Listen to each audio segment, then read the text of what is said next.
میرے نبی پاک علیہ السلام نے فرمایا رب تمہیں سامنے کھڑا کرے گا. اور کس طرح کھڑا کرے گا؟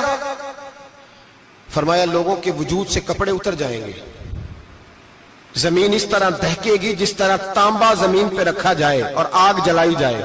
تانبا دیکھا آپ لوگوں نے؟ یہ بھی گرمی گزری ہے نا, تو فرش پر جب سورج پڑتا تھا تو ننگے پاؤں چلا نہیں جاتا تھا. تانبے کے اندر خاصیت ہے کہ اگر کوئی دھات جلدی اور زیادہ گرم ہوتی ہے تو وہ تانبا ہے. میرے نبی نے مثال دی تو اس کی دی جو سخت تھا, فرمایا تانبے کی طرح زمین تپائی جائے گی اور پھر ننگے پاؤں رب تمہیں کھڑا کرے گا.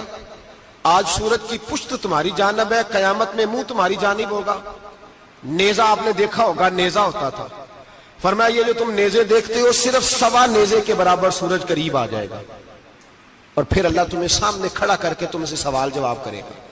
اور حضور نے کہہ دیا ہے تو اب کسی نعت خواں کے کہنے سے بات بدل سکتی, کسی پیر کے کہنے سے جملہ بدل سکتا, کسی خطیب کے کہنے سے فکر نہ کرنا وہ سامنے جنت پڑی ہے, اب بات بدل سکتی. خدا کی رحمت پر بھروسہ رکھنا ضروری ہے, نبی پاک کی شفاعت کی امید رکھنا, بولیے. لیکن جو حضور نے بیان کیا ہے اس کو ماننا بھی یہ بھی ضروری ہے. میرے نبی پاک نے فرمایا اللہ تم سے حساب لے گا اور اللہ پوچھے گا, تم نے جواب دینا ہے. حضور کس کس شے کا؟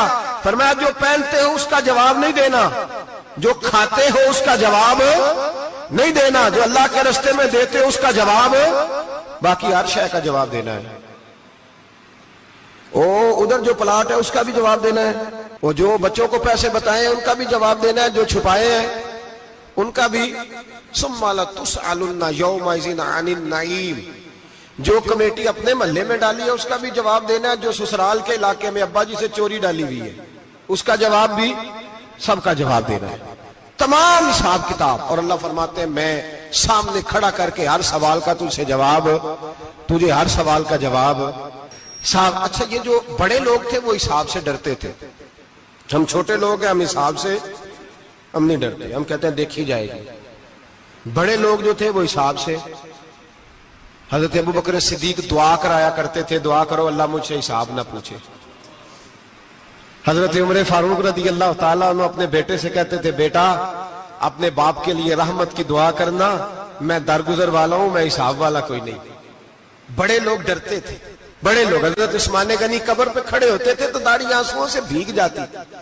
غلام کہتے ہیں حضور 3 دفعہ نبی پاک نے آپ کو جنت کی بشارت دی ہے, 3 دفعہ بشارت دی ہے, تو آپ کیوں اتنا روتے ہیں؟ عثمان غنی فرماتے جس رسول نے مجھے جنتی کہا ہے اسی محبوب نے مجھے فرمایا تھا عثمان قبر آخرت کی منزلوں میں سے پہلی منزل ہے.